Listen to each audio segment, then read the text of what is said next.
एक समय ऐसा भी था जब भारत में पैदा होना अपने ही देश में गुलाम पैदा होने जैसा था। जिस जमीन पर आज हम आजादी से चलते हैं, उसी जमीन पर कभी टैक्स न देने पर किसानों को घसीट कर ले जाया जाता था। जिस अन्न से आज हम पेट भरते हैं, वही अन्न कभी किसान उगा भी नहीं सकता था। आज हम आजाद हैं, लेकिन क्या हम जानते हैं ये आजादी हमें किस कीमत पर मिली? और क्या आप जानते हैं 26 जनवरी सिर्फ झंडा फहराने का दिन नहीं है, ये दिन है भारत के दोबारा जन्म का।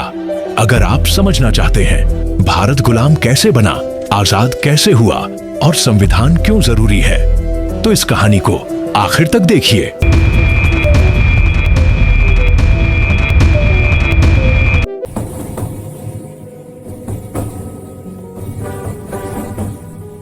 भारत सिर्फ एक देश नहीं है, भारत एक सोच है, भारत एक संघर्ष की कहानी है। आज हम जिस आजादी में सांस ले रहे हैं, वो हमें यूं ही नहीं मिली। लगभग 200 साल तक भारत अंग्रेजों का गुलाम रहा। हम अपने ही देश में अपने फैसले खुद नहीं ले सकते थे, कानून अंग्रेज बनाते थे और भारतीयों को मजबूरी में मानना पड़ता था। सबसे ज्यादा अत्याचार भारत के किसानों पर होता था। किसान मेहनत करता था, लेकिन फसल उसकी नहीं मानी जाती थी। अंग्रेज सरकार किसानों से जबरदस्ती भारी टैक्स लेती थी। फसल अच्छी हो या खराब टैक्स देना ही पड़ता था। अगर किसान टैक्स नहीं दे पाता तो उसकी जमीन छीन ली जाती थी। नील कपास और अफीम जबरदस्ती उगवाई जाती थी। खाने की फसल उगाने की इजाजत नहीं दी जाती थी। किसान भूखा रहता था, लेकिन अंग्रेज अमीर होते जाते थे। गरीबी, भुखमरी और अकाल फैलता चला गया, लेकिन भारत झुकने वाला देश नहीं था। इस देश ने अंग्रेजों के खिलाफ हर तरीके से लड़ाई लड़ी। कहीं आंदोलन हुआ, कहीं हड़ताल हुई, कहीं जेल भरो आंदोलन हुआ। महात्मा गांधी ने पूरे देश को सड़क पर उतार दिया। नमक कानून तोड़ा गया। अंग्रेजी सामान का बहिष्कार हुआ। विदेशी कपड़ों की होली जलाई गई। सुभाष चंद्र बोस ने आजाद हिंद फौज बनाई। दूसरे विश्व युद्ध ने अंग्रेजों को कमजोर कर दिया। 1942 का भारत छोड़ो आंदोलन अंग्रेजों के लिए अंतिम चेतावनी बन गया। लगातार आंदोलन, आर्थिक नुकसान और जनता के दबाव के कारण अंग्रेज समझ गए कि अब भारत को ज्यादा दिन गुलाम नहीं रखा जा सकता। और फिर वो दिन आ ही गया। 15 अगस्त 1947 अंग्रेज भारत छोड़कर चले गए, लेकिन जाते जाते वो भारत से बहुत कुछ लेकर गए। भारत की अपार दौलत, सोना चांदी हीरे जवाहरात। भारत से कमाया गया पैसा इंग्लैंड भेज दिया गया। भारत के कारखानों को कमजोर कर दिया गया और इंग्लैंड की फैक्ट्रियों को मजबूत किया गया। भारत का कच्चा माल सस्ते में ले जाया गया और वही माल महंगे दामों पर भारत को वापस बेचा गया। रेलवे, बंदरगाह और सिस्टम बनाए गए, लेकिन सिर्फ अंग्रेजों के फायदे के लिए।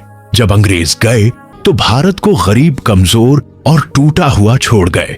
देश में भुखमरी थी, उद्योग खत्म हो चुके थे, किसान कर्ज में डूबा हुआ था, लेकिन भारत के पास एक चीज बची थी, आजादी।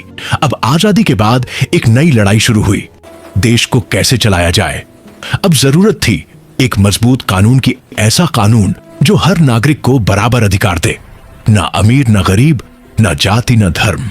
इसी से जन्म हुआ भारतीय संविधान का। संविधान को किसी एक इंसान ने नहीं लिखा, इसे लिखा संविधान सभा ने। लेकिन इसके सबसे बड़े शिल्पकार थे डॉक्टर भीमराव अंबेडकर। उन्हें भारतीय संविधान का जनक कहा जाता है। उनके साथ कई महान लोग जुड़े थे। पंडित जवाहरलाल नेहरू, सरदार वल्लभ भाई पटेल, डॉक्टर राजेंद्र प्रसाद, मौलाना अब्दुल कलाम आजाद। संविधान को बनने में 2 साल 11 महीने और 18 दिन लगे। हर शब्द पर चर्चा हुई, हर कानून पर बहस हुई, ताकि फिर कभी किसी भारतीय को अपने ही देश में गुलाम न बनाया जा सके। संविधान 26 नवंबर 1949 को बन चुका था, लेकिन इसे लागू किया गया 26 जनवरी 1950 को। 26 जनवरी इसलिए चुनी गई क्योंकि इसी दिन 1930 में पूर्ण स्वराज की घोषणा हुई थी। इस दिन भारत एक गणराज्य बना। इस दिन देश का सर्वोच्च कानून लागू हुआ। इस दिन जनता देश की असली मालिक बनी, राष्ट्रपति देश का प्रमुख बना और संविधान देश की आत्मा। 26 जनवरी सिर्फ एक तारीख नहीं है, ये दिन हमें याद दिलाता है कि आजादी कुर्बानी से मिलती है और आजादी को जिंदा रखने के लिए जिम्मेदारी निभानी पड़ती है।